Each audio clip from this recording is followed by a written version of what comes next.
Hadian ke jingkla no Archbishop Barim jong ke jalan yang bak Shillong Most Reverend Dominic Jala. Kani ke jing syakri kala thli no la bun benai.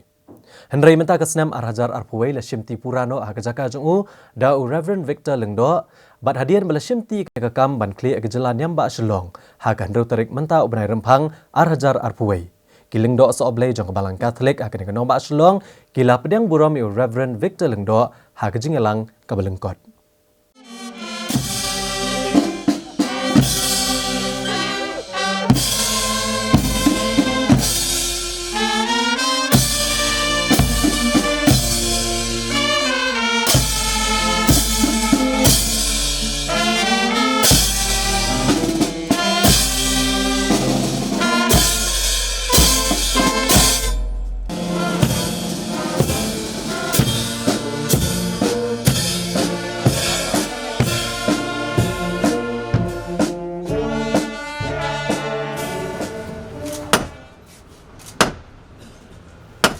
Ha gejingelang pediang buram Reverend Victor Lengdo akan kesini.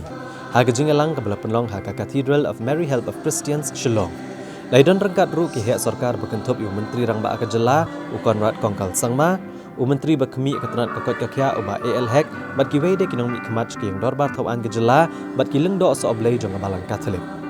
Ha bakrana gejingelang Archbishop bertemai jong gejelan yang ba Shillong Reverend Victor Lengdo ula kular bah gejing syakri jong kumukli jong ne gejelan yang ba persangkat bala ban ai gejing syakri ke bajanai kamtam mani kendo ki kun Kristan mani selok bat ki habaki kendo yakinu kinu gejing nalor kania ulo ongru banaga liang jong kampada jingmut ban kentiu ya kakot kakya jong kipat ba akishnong ke badang saadian hakane ke benta kamtam ki thanong kendong Lapan skam Reverend Victor Lengdo komu Archbishop bertemai jong kejelan yang bak Shillong.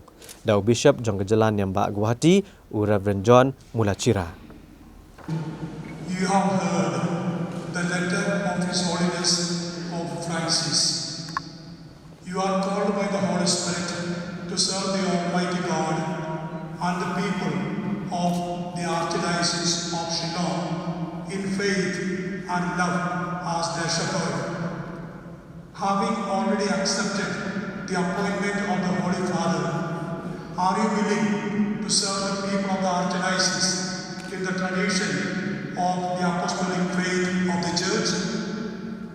With faith in our Lord Jesus Christ and with the love of God in my heart, I do accept the pastoral care of the people of God in the Archdiocese of Shillong.